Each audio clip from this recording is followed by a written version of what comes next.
চাকরি ছাড়ছি, আমার লাইফে স্যার কোনো কিছুই করতে পারছি না। শফিক সাহেব, আসসালামু আলাইকুম। ওয়ালাইকুম আসসালাম। আপনি কি নিয়ে আমার কাছে আসছিলেন? জি স্যার, আমার মাথা শুধু ঘুরতো। কত বছর ধরে ঘুরতো? এই তো স্যার প্রায় 15 বছর। 15 বছর এর উপরে। তারপরে এর জন্য কি আপনি চাকরিটা কি ছেড়ে দিছিলেন না চাকরিটা করতেন? চাকরি ছাড়ছি, আমার লাইফে স্যার কোনো কিছুই করতে পারছি না। বাইরে গেছিলাম, বাইরেও 1-2 বছর থাকার পরে চলে আসতে হয়েছে। বাইরে ভালো একটা স্যালারি পাইতাম, 1 লাখ টাকার মতো পাইতাম, কিন্তু আমি আমার জীবনে কোনো কর্মটাই স্থায়ী ভাবে কোনো কিছু করতে পারছি না, চিকিৎসাও পাইছি না। তারপরে স্যার লাস্টে আমি আপনার ইউটিউবে দেখছি যে এই মাথা ঘুরানি সংক্রান্ত নিয়ে একটা আলাপ করতেছেন। পরে আমি এইভাবে যোগাযোগ করে এই জায়গায় খোঁজ পাইছি, পরে এই জায়গায় আসছি।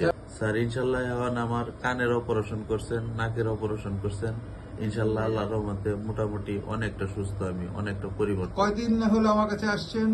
আপনার কাছে আসছি তো স্যার প্রায় 1 সপ্তাহ বা 1 সপ্তাহ প্লাস আর কি। 1 সপ্তাহ বাস। ওষুধে কিছুটা ভালো হয়েছিল আমার জানা মতে, তাই না? ইনশাল্লাহ। তারপর অপারেশন করার পরে অনেকখানি ভালো হয়েছে। জি স্যার, অনেকটাই ভালো আছে। তুমি খুশি? জি আলহামদুলিল্লাহ, আমি অনেক খুশি এবং আপনার প্রতি আমার অনেক দোয়া, আল্লাহ যেন আপনারে অনেক ভালো রাখে। ইনশাআল্লাহ এখন ভালো মতো কাজ টাজ করতে হবে, কোনো অসুবিধা নাই, ঠিক আছে না? দোয়া করেন ভাই আমার জন্য। হ্যাঁ, আসসালামু আলাইকুম। ওয়ালাইকুম আসসালাম।